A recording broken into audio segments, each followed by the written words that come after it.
ಜೀವನ ಅನ್ನೋದು ಸೋಲು ಗೆಲುವಿನ ಆಟ.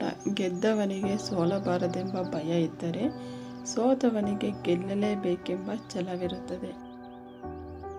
ಜೀವನದಲ್ಲಿ ಯಾರಿಗೂ ನಿಮ್ಮನ್ನು ಮೆಚ್ಚಿಸಲು ಪ್ರಯತ್ನ ಮಾಡಬೇಡಿ. ಒಳ್ಳೆತನದಿಂದ ಬದುಕೋಕೆ ಪ್ರಯತ್ನ ಪಡಿ. ನಿಮ್ಮ ಒಳ್ಳೆತನ ಯಾರಿಗಾದರೂ ಇಷ್ಟವಾಗುತ್ತದೆ.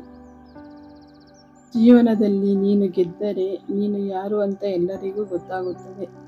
ಜೀವನದಲ್ಲಿ ನೀನು ಸೋತರೆ ನಿನ್ನವರು ಯಾರು ಎಂಬುದು ನಿನಗೆ ಗೊತ್ತಾಗುತ್ತದೆ.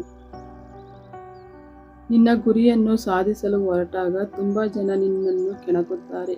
ಅದರ ಬಗ್ಗೆ ತಲೆ ಕೆಡಿಸಿಕೊಳ್ಳಬೇಡ. ನೀನು ನಿನ್ನ ಗುರಿಯನ್ನು ಸಾಧಿಸು, ನಂತರ ನಿನ್ನ ಗುರಿಯೇ ಅವರನ್ನು ಕೆಣಕಿಸುತ್ತದೆ.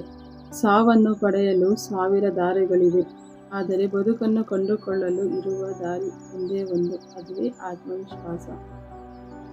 ನಮ್ಮ ಜೀವನಕ್ಕಿಂತ ಬೇರೆಯವರ ಜೀವನ ಚೆನ್ನಾಗಿದೆ ಎಂದು ಯೋಚಿಸುತ್ತೇವೆ, ಆದರೆ ನಾವು ಬೇರೆಯವರಿಗೆ ಬೇರೆಯವರಾಗಿರುತ್ತೇವೆ ಎಂಬುದನ್ನು ಮರೆಯುತ್ತೇವೆ.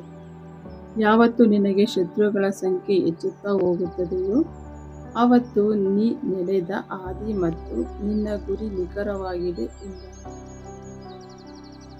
ಜೀವದ ಮೇಲೆ ಭಯ ಇರೋನು ಏನೂ ಸಾಧಿಸಲಾಗುವುದಿಲ್ಲ. ಜೀವನದ ಮೇಲೆ ಭಯ ಇರೋನು ಸಾಧನೆ ಮಾಡದೆ ಸಾಯುವುದಿಲ್ಲ. ಪ್ರಯತ್ನಗಳಲ್ಲಿ ಸೋಲಾದರೆ ಪರವಾಗಿಲ್ಲ, ಆದರೆ ಪ್ರಯತ್ನಗಳನ್ನೇ ಮಾಡದಿರುವುದು ಜೀವನದಲ್ಲಿನ ದೊಡ್ಡ ಸೋಲು. ನಡೆದಷ್ಟು ದಾರಿಯಿದೆ, ಪಡೆದಷ್ಟು ಭಾಗ್ಯವಿದೆ.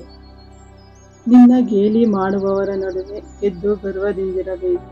ಕೆಲಸ ಮಾಡಿ ಹೆಸರು ಮಾಡಬೇಕು, ಇಲ್ಲ ಅಂದರೆ ಹೆಸರು ಹೇಳಿದರೆ ಕೆಲಸ ಆಗಬೇಕು, ಆ ಥರ ಬೆಳಿಬೇಕು. ಜೀವನದಲ್ಲಿ ಮನುಷ್ಯ ಎಷ್ಟು ನೋವು ಅವಮಾನ ಪಡುತ್ತಾನೋ ಅಷ್ಟೇ ಚೆನ್ನಾಗಿ ಬದುಕುತ್ತಾನೆ. ಅವನಿಗೆ ಛಲ ಅನ್ನುವುದು ಇರಬೇಕು ಅಷ್ಟೇ.